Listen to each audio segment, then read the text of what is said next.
नमस्कार मित्रों, आपका स्वागत है आपके अपने शो में जिसका नाम है कानपुर के सितारे। और मित्रों, आज हम दोनों भाई आ पहुंचे हैं एक ऐसे गुणी कलाकार के घर जिन्होंने अपनी ही नहीं बल्कि उनकी 5 पीढ़ियां भी इस संगीत में, इस संगीत परिवार में अपना योगदान दिया। अब हम 3 ताल का एक टुकड़ा पेश करने जा रहे हैं अपने घराने के द्वारा पूरब अंग। हिंद्र कृतक चिंगते ता कृधान धा गद्दी कत धा घृणक त्रिकृतक धीरकृतक धा क्लान धा घृणक त्रिकृतक धीरकृतक धा क्लान धा घृणक त्रिकृतक धीरकृतक धा क्लान धा।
पंडित राम प्रकाश शर्मा है।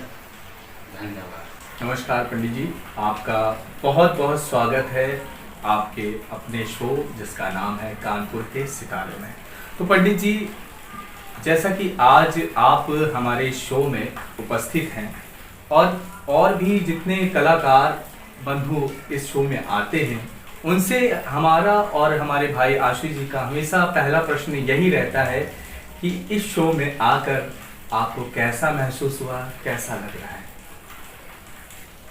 मुझे इस कार्यक्रम में आने से बहुत प्रसन्नता हुई है जी। बहुत अच्छा लग रहा है कि हमको इस तरीके के कार्यक्रम में हमको आने का मौका मिला।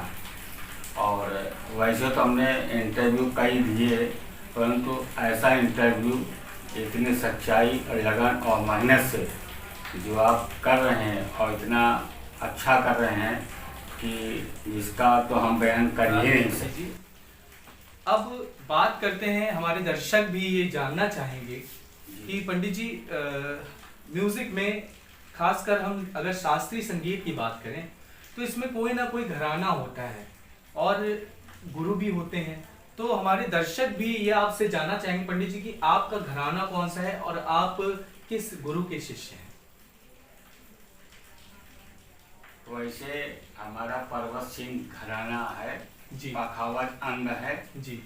और उसी घराने के अंतर्गत हमारे पूर्वज लोग जैसे पंडित राधेलाल जी शर्मा और अयोध्या प्रसाद जी पखावजी, जिन्होंने पद्मभूषण का उनको उपाधि मिल चुकी है जी। और हमारे बाबा जी जो थे पंडित गयाधर प्रसाद शर्मा जी जी, उनसे हमने शिक्षा प्राप्त की है जी। वही आपके मतलब गुरु? जी, वही गुरु हैं मेरे। और वो ऐसे गुरु हैं कि उन्होंने न जाने कितने फिल्मों में जी। उन्होंने कार्यक्रम किया है। जैसे सन 1932 पासिंग थ्रो फिल्म में भी जी। हमारे बाबा जी ने, हमारे गुरु ने जी बजाया, तबला वादन किया है। जी हाँ, तबला वादन किया है। और उसके बाद हमारे पिताजी तबला वादक रहे और उमर वैस म्यूजिक बालिका विद्यालय में टीचर रहे जी। और प्रोग्राम वगैरह भी करते रहे हैं। और आज उनके बाद हमको, जब हमारे बाबा जी ने हमको ये विद्या दी तो हमने भी खूब बजाया जी। और कानपुर में भी खूब बजाया और हमने उत्तर प्रदेश में खूब घूम घूम के कार्यक्रम किए। जी। फिर इच्छा हुई कि हम अपने बाबा जी का नाम रोशन करें। बम्बई में थे, फिल्मों बजाएं। जी। तो एक बार हमको मौका मिला, हम भी बम्बई में गए, 3 साल रहे। अच्छा। और वहाँ फिल्मों में काम भी किया। तो मतलब बम्बई तक आप पहुंचे और इस सफर को आपने और आगे बढ़ाया। जी जी जी जी। बिल्कुल। और अब आगे जो है पीढ़ी हमारा पुत्र जो है जी। विकास शर्मा, जी। जी। तो हमने उनको भी सिखाया। तो वो भी यही तबला वादन करते हैं या कोई अन्य? तबला सिखाया हमने, तबला ही है। जी।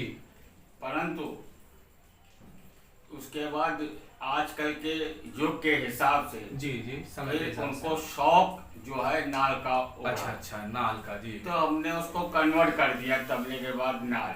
जी। तो वो तबला भी बजाते हैं अच्छा और नाल भी एक अच्छा बजाते हैं। सवाल और हमारे सभी के मन में आता है कि जब आपने सीखना चालू किया या जब आपके पिताजी ने सीखा, तो क्या ये तबला सीखने में बहुत ज्यादा आपको परिश्रम करना पड़ा या आपने क्या देखा जो अपने अपने पुत्र को भी ये इस विधा को पकड़ने के लिए कहा या निभाने के लिए कहा? कुछ ऐसा आपको क्या नजर आया? जी, ऐसा है कि हमने अपने पुत्र को सिखाने का मेरा यही ध्येय रहा जी।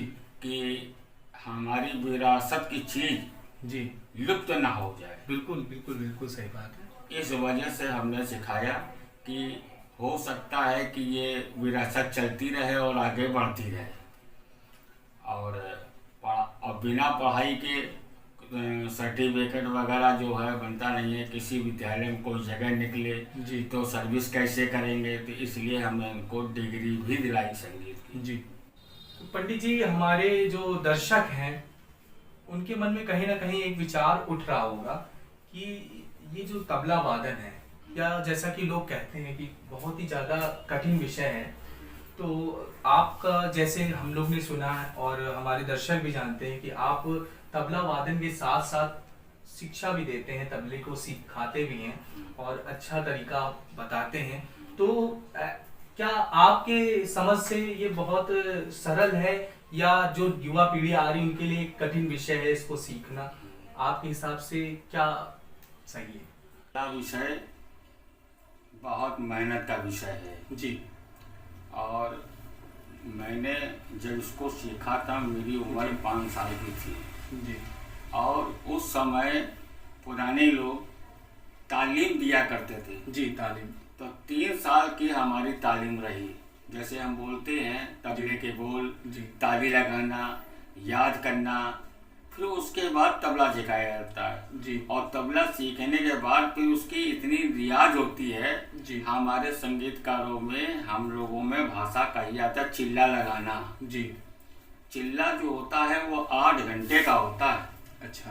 तो 8-8 घंटे, 7-7 घंटे रियाज किया जाता है, तब जा करके चमक पैदा होती है और अच्छे बोल निकलते हैं। वो रियाज होता है। रियाज बिना मेहनत के तबला नहीं होता। वैसे तो हमारे बच्चे सीखते हैं। जी। तो अब आजकल इतनी मेहनत करने वाले बच्चे नहीं मिलते हैं। जी। जी।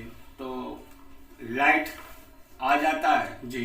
तो हाथ बजा देते हैं और 2 साल के अंदर बजाने लगते हैं। लाइट बजाना आ गया, प्रोग्राम करना शुरू कर दिया।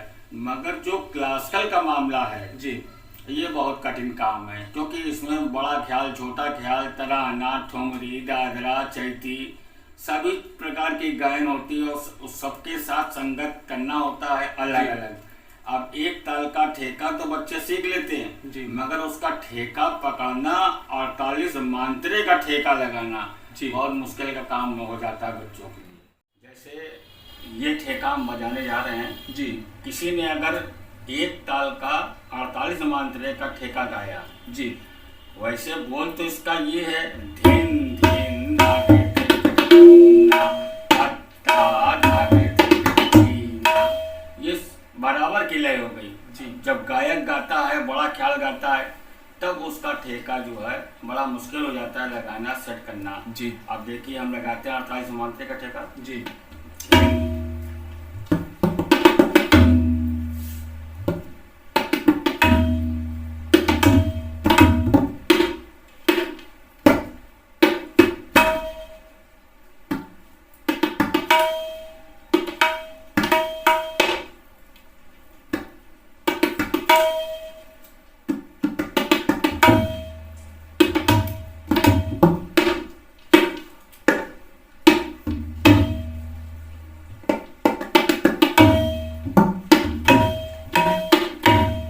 ये हुआ 48 मांत्रे का ठेका। जी।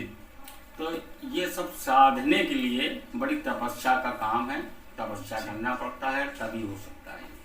तो पंडित जी अभी जब हम कभी शोज वगैरह देखते हैं जैसे कि लाइट म्यूजिक की हम बात करें तो हम देखते हैं कि कुछ लोग इस तरीके से इस वाद्य यंत्र को या अन्य किसी वाद्य यंत्र को इतना पीटते हैं, तो क्या ये सही है कि अब पीटने से कुछ ज्यादा आवाज या ऐसी कुछ ज्यादा कृतियां होती हैं जिसकी वजह से ऐसा कुछ किया जाता है? ऐसा नहीं है। जी। जब जोर से बजाते हैं या पीट के बजाते हैं जी। इसका मतलब रियाज नहीं है। अच्छा। अपने आप को दर्शाना। जी। जी। क्योंकि इसमें एक एक बोल होता है। जी। जब बोल ही नहीं बजेगा तो वो कहरवा दादरा में आ जाता है।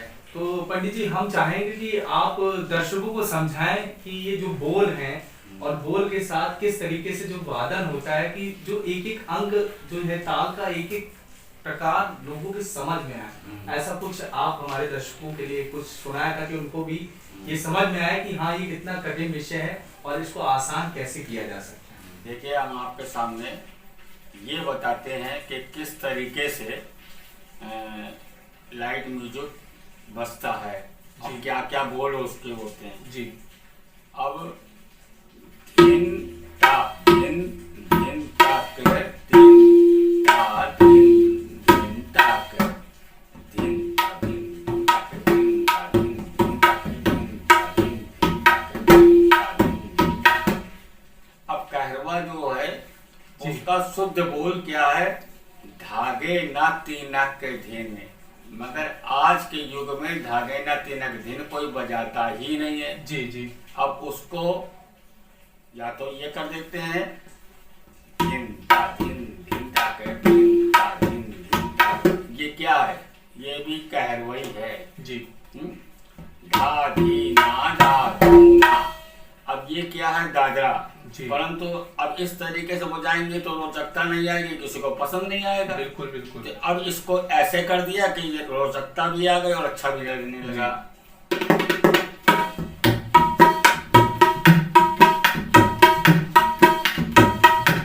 ये दादरा हो गया तो ये अच्छा लग रहा है, इसमें चाप भी लग रही है, लौ भी है जी। तो ये लाइट म्यूजिक में अब लोग बाग बहुत तेज पटक के बजाते हैं जी।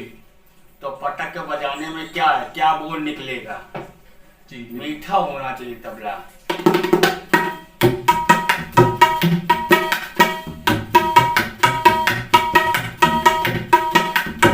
ये चीज होना चाहिए। आपके अनुसार जो लाइट म्यूजिक में तबले को चटक दिखाने के लिए ये सारे फेरबदल किए गए जी जी जो कि शास्त्रीय संगीत के अनुसार एक अवरोध है जो कि जिनका प्रयोग नहीं करना चाहिए।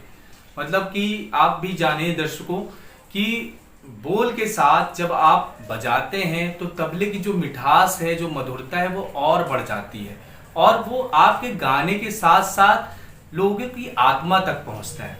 तो वैसे ही ये संगीत तबला वादन कठिन तो है ही, मुझे भी लग रहा है कि इसको सीखना वाकई कठिन है, लेकिन जितनी सरलता से हमारे पंडित जी ने इसको बताया है मुझे लगता है कि हमारे दर्शक भी चाहेंगे कि वो तबला ज़रूर सीखें।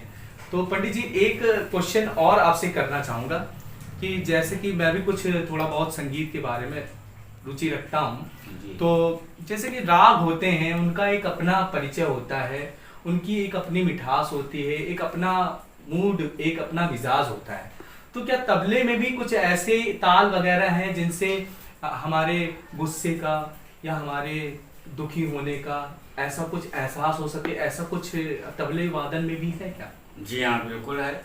जी जैसे वीर रस, जी, वीर रस, रौद्रस। हाँ, जी तो ध्रुपद, धमार, जी ये जो ताल बनी है जी। ये वीर रस में बनी है, गंभीर है, जी पखावजी अंग है। जी और जो टुकड़े होते हैं ये छोटे छोटे, और कायदा जो होता है हाथ बनाने के लिए, रियाज के लिए होता है। जी इसमें रविश भी होती है, तो रविश की ज़्यादा तैयारी की जाती है, संगत वगैरह में जो है काफ़ी काम मददगार साबित जी। होता है।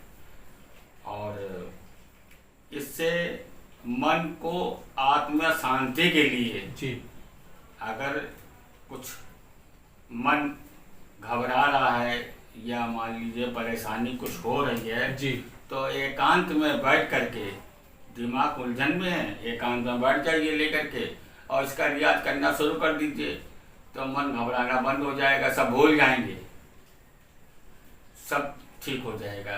तो इसके द्वारा इलाज भी हो जाता है। अच्छा। हाँ, वैसे तो हमारे डॉक्टर्स भी कहते हैं music is the best medicine.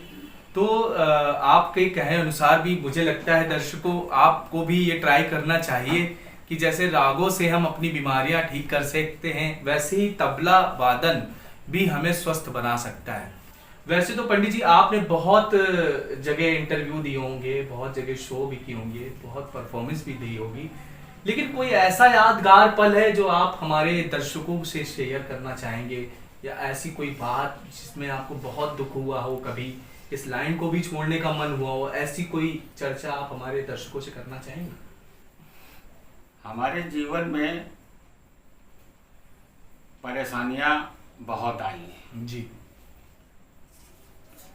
ऐसी परेशानियां आई हैं, मगर हमने संगीत को छोड़ा नहीं, जी और प्रोग्राम वगैरह करते रहे और घर के खर्चे चलते रहे, सब बातें।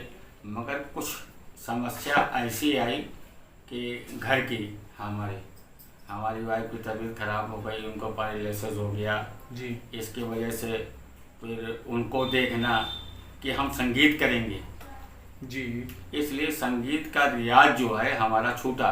जी फिर भी हम प्रोग्राम करते रहे, मगर मन हमारा तबले से हटा नहीं है। जी और हमने कोशिश भी किया कि अपने बच्चों को सिखाया, और आज भगवान की दया से बजा रहे हैं जी और खूब अच्छा बजा रहे हैं, तैयार बजा रहे हैं।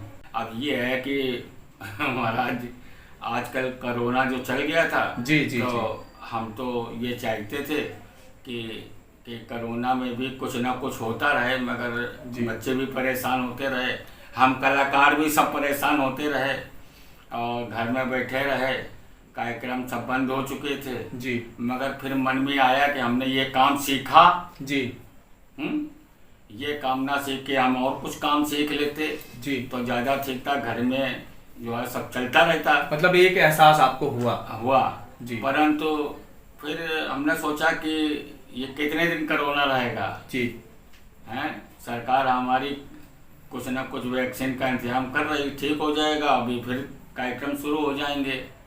भाई एक परेशानी थी जी, परंतु अब कोई परेशानी नहीं है, अब सुचारू रूप से सब चल रहा है। ये तो समय है, ऊपर नीचे तो होता ही रहता है।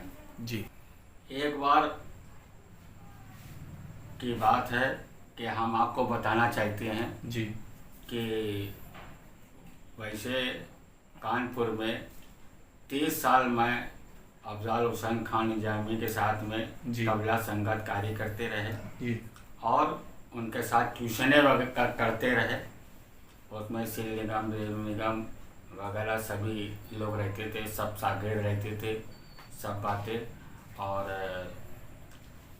अब उसके बाद में तबीयत को थोड़ी सी ऊब गई, जी। तो बम्बई चले गए। अच्छा अच्छा। और जैसे ही बॉम्बे पहुँचे तो मेरी मौसी जी रहती थी तो उनके यहाँ रहते थे, काफ़ी दिन रहे वहाँ पर। हिंदुजा हॉल में हमने कार्यक्रम किया, पाटकर हॉल में हमने प्रोग्राम किए, मराठा साहित्य संघ मंदिर में हमने कार्यक्रम अच्छा। किया। फिर ये करते करते एक दिन जब हमारा तबीयत ऊब गया तो हमने कहा चलो कानपुर लौट चलें, तो कितने दिन यहाँ रहेंगे। मगर हुआ ये कि जब लौटने के बाद बात हुई तो हमने भाई से कहा भाई अब कानपुर से आए बम्बई तो चलो भाई हमको स्टूडियो देख लें कि कैसा स्टूडियो होता है, क्योंकि हमारे बाबा वगैरह फिल्मों में काम करते थे जी। तो हम भी देखें कैसे करते थे और कैसा स्टूडियो होता है, कैसा क्या होता है। तो एक दिन तैयार हो गए, इतवार का दिन था, हम लोग वहाँ पहुँचे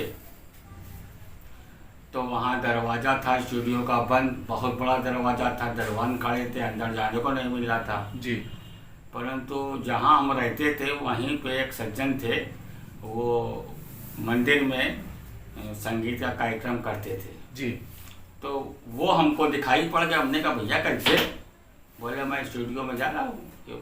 हमने कहा भैया स्टूडियो देखना चाहते हैं, अंदर घुसने को नहीं मिल रहा और ये लोग दरवान लोग नहीं।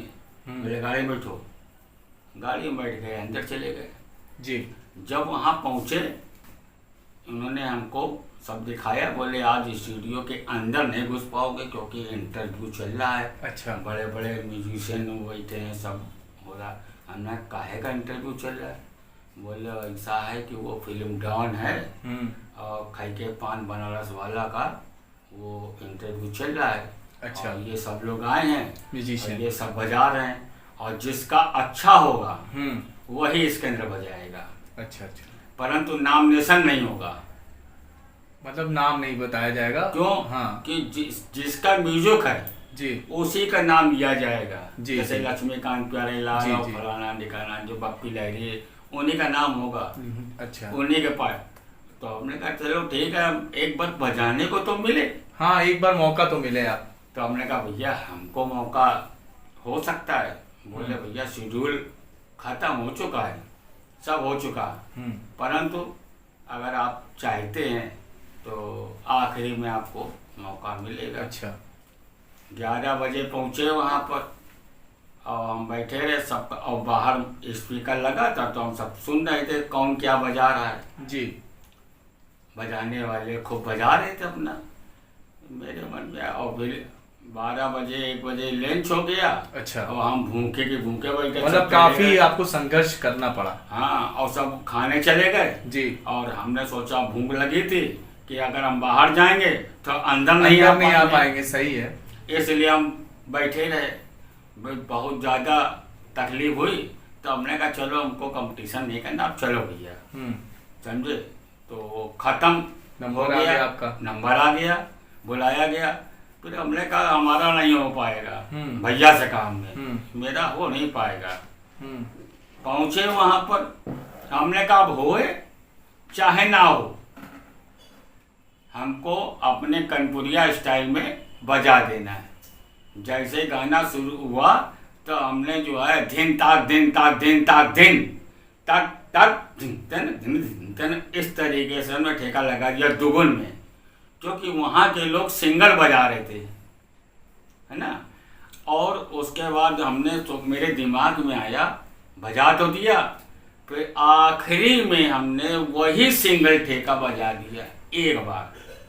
बस ताली बजाने लगे, भैया आपका क्या नाम है, आप कहाँ रहते हैं, फलाना ठिकाना सब बातें पूछा, एड्रेस नंबर वो ये वो सब हो गया। और जाने के बाद हम अपना इंटरव्यू दे के चले आए। और दूसरे दिन जो है एक आदमी गाड़ी से आया जी। और हमसे कहा कि भैया वो आपने इंटरव्यू देने गए थे। हम बोले आप पास हो गए और आपको जो फला तारीख को जाना है। हमने कहा ठीक। हमने कहा चलो इसी बहाने, हमने कहा भैया वो गेट बंद हो जाता है, अंदर जाने को नहीं मिलेगा। उसने हमको एक वो दे दिया कार्ड और पहुंच गए।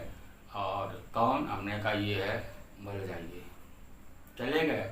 तो हमने वहाँ 1 महीना लगातार उन लोगों के साथ संगत किया, बताया और फिर बजाया, रिकॉर्ड कराया और उसके बाद चले आए। उस सस्ते के ज़माने में हमको जो है 80,000 का चेक दिया था, अब 20,000 हमको पहले दे दिए थे नकद। तो पिताजी हमारे यहाँ से पहुँचे। जाने के बाद उस समय मेरा कोई बैंक खाता नहीं था, कुछ नहीं था। कागज का टुकड़ा पकड़ा दिया, महीना भर मेहनत किया, पिताजी को पकड़ा दिया। आए कानपुर में खाता खोला उन्होंने उसी से ये मकान लिया गया जी। और इस तरीके से दिनचर्या चली। फिर कानपुर आ गए और कानपुर आ गए तो हम यहाँ ट्यूशन वगैरह करने लगे। हम थोड़ा सा प्रयास करते हैं जी, क्योंकि नाल जो है नाल से नहीं होती है और नाल बजी भी नहीं है, वहाँ ढोलक बजी है। जी जी हाँ, ढोलक। क्योंकि ढोलक की ही रिकॉर्डिंग अच्छी होती है। हम जी। प्रयास करके बता रहे हैं क्योंकि ये इस बने हुए काफ़ी समय हो गया है। जी अब हमारी उम्र भी ऐसी हो गई है, जी। प्रयास कर रहे हैं। जी। देखिए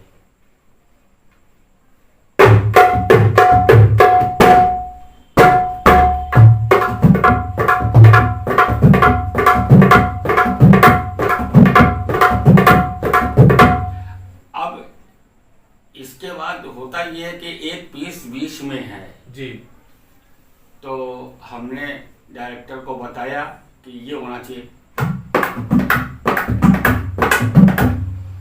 तो उन्होंने कहा कि कांगो से बजा के देखा गया जी तो वो अच्छा नहीं लगा। जी। तो उन्होंने कहा कि आप ही बजाइए इसको। अच्छा। तो हमने इसको ही बजाया। जैसे वो गाने का समय है, एक कन्याकुमारी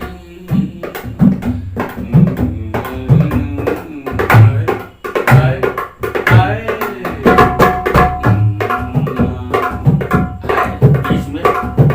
अब मगर आखिरी में हमने जो वहाँ कंपटीशन दे रहे थे, जी जो सोलो बजा रहे थे, तो वो हमने सोलो भी दिया। जी। खई के पान बनारस वाला